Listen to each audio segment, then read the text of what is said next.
but it was that was another Noel Weiss advice thing. He had, that's how they had built a lot of their departments, through collaborations with other parts in the medical school and so on. But it was a good way to sort of expand the scope of things. So. How hard is your 3 o'clock deadline? I have lots more stuff I'd like to talk about, but I don't want to. I'm meeting with Andy. We can go another. We'll let make. We meeting with Andy at 3. Yeah, we can make it 3:10. Okay, good. So I was going to ask you, several things. Of the things that I wanted to ask you, let me just pick.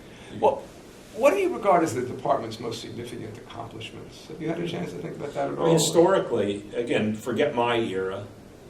I think that, the two accomplishments, and maybe they sort of straddle it, but one of them, of course, is being a leader in the recognition of social and cultural factors in disease. That's right back to, John Castle, Sherman James, and on through Jay Kaufman and, beyond. That is in the evolution of the field. I'm not saying we're the only ones.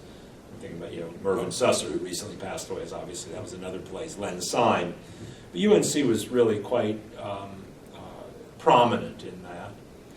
I think the other area, interestingly, is in fact in advancing epidemiologic methods in the Kleinbaum, Cooper, and Morgenstern era, the connections of biostatistics and so on. I think that, and again, continuing on over time, I think that we have made, the department here has made really very significant contributions.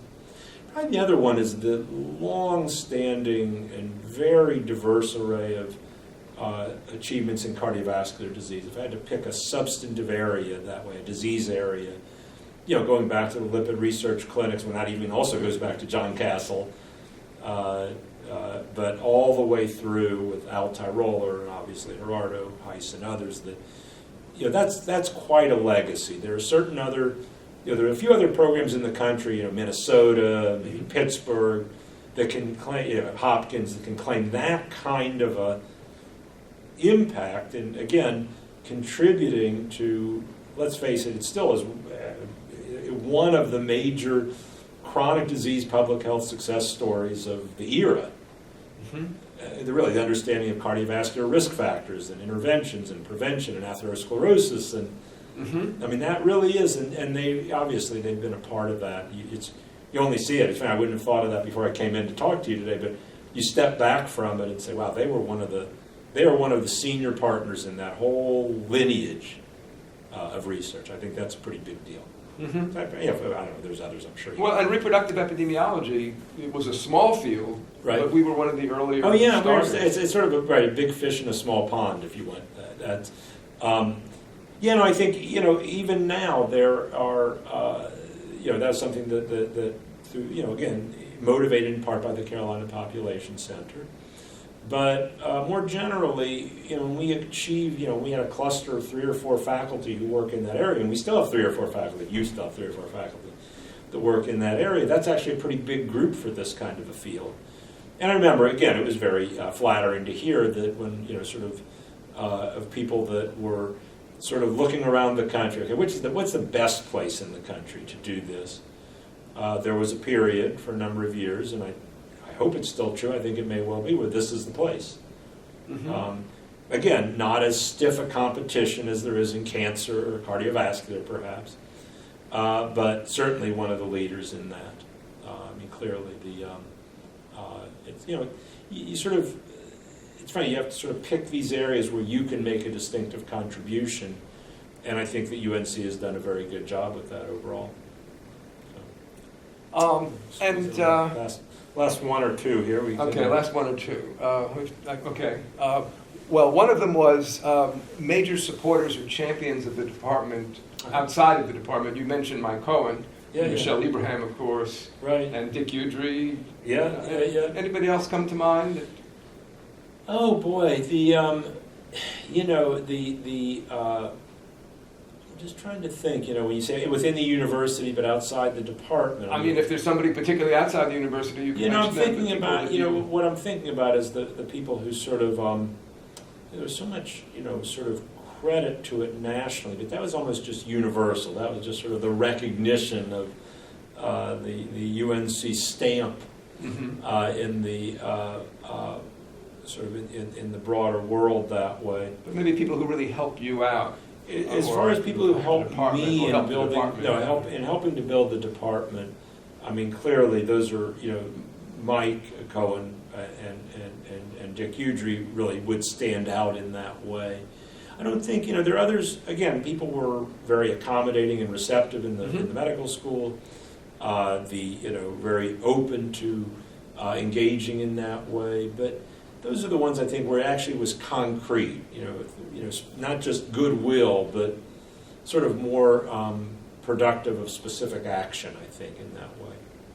There were partnerships certainly with the various leaders of the state health department, with the leadership at GlaxoSmithKline. If you want to sort of think about a lineage and a legacy going back to Hugh Tilson and on through Alice White and beyond, and again, continuing, that's an area where I think we've made an impact, through Harry Guest, through that, different eras of that. And it's not, sort of like reproductive, it's not been a huge powerhouse like cardiovascular disease, but it's had a pretty distinctive mark on the field.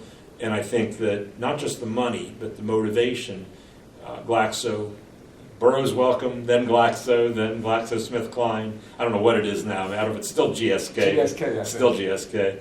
But that really was the a partner through different people that made a really pretty distinctive imprint, in epidemiology. And you were the chair when that became part of the department. Yeah, no, that was. It's funny. Again, one of those things where I got all this credit. Where basically what I did is I was quite happy to work with Alice and figure out a way to do what seemed like a great idea, shaping it, discussing it, and launching the Center of Excellence that Till Sturmer is now in. Yeah. So that was, again, it was an opportunity, but it was through a partnership, it really has tended to be the way things have happened. I mean, there's not a lot of, it's harder for me to come up with things where I single-handedly, probably if there's anything that I single-handedly pushed, it was the recruitment and advancement of modern epidemiologic methods, the recruiting of people like Charlie.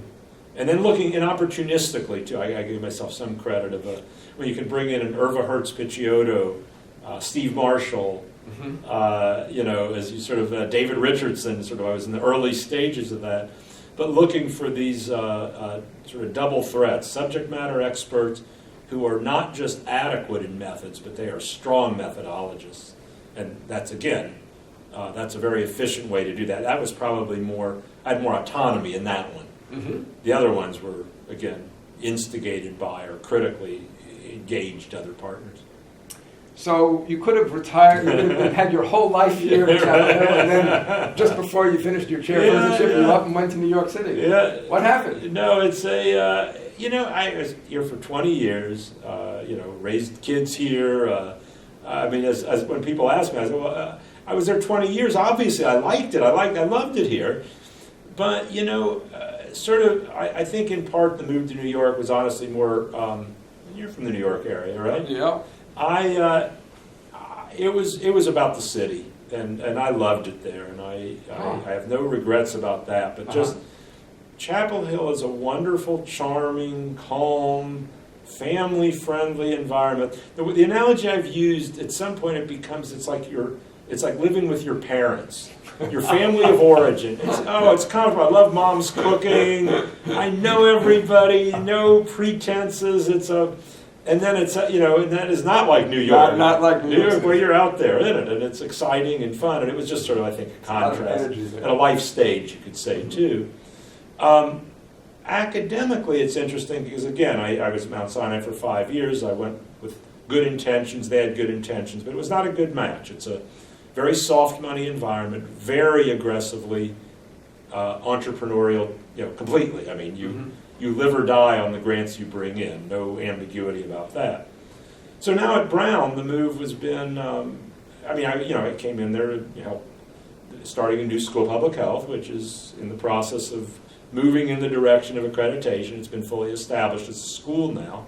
I thought that would be fun, being in on the ground floor and being a senior faculty mentor. Enjoyed that a lot, and being affiliated with Women and Infants, where obstetrics and gynecology is a great research resource. And then I did that for a couple of years, and then this opportunity came along, after I'd been out of administration for a few years, enjoying it, and then the idea of putting my hat in the ring for vice president of research, which, again, felt pretty presumptuous. I mean, this is the university. This is the whole deal. Mm-hmm. And, one thing leads to another. The person who recruited me, Mark Schlissel, is now president of University of Michigan. So I say, well, if he thought I could do it, he must not have been totally wrong. I remember I talked to Mark about it. I said, how do you bring people into these jobs? And it's a little like when I became chair here. Why do you think they can do that?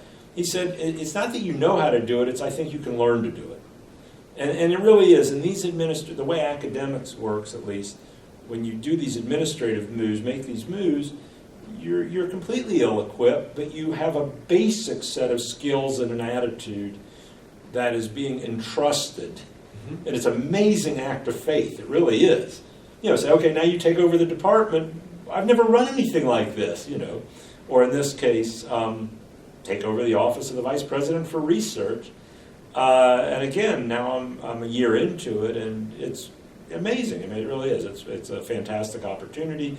Being an epidemiologist is great training for it, because when I remember in my letter of my application, I said, nobody knows all the fields, but I said, I have had collaborators with backgrounds in, and I could just go through the list. We can start with the medical fields, obstetrics and pediatrics, and family medicine, and statistics, and water engineering, and electrical engineering, and computer science, and nutrition, and genetics, and not a lot of other fields. You think about if you spend your career as a particle physicist, right, or as an economist, it's less common that you would have that sort of breadth. And again, epidemiology is not I don't know if anything trains you adequately, but at least I think it prevents you from being a disciplinary chauvinist.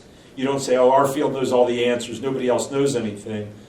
We just put things together, and so that is the right attitude. Just one second. Okay. So, first of all, I want to thank you very much for this interview. This has been a delight for me. And I want to thank you for your years as chair. I mean, I was under you, and I really appreciated the support that you gave me and the appreciation. I enjoyed it. I haven't said it, and I really I want appreciate to. that. Very, very kind. And I want to give you a little souvenir of your visit. Oh, okay.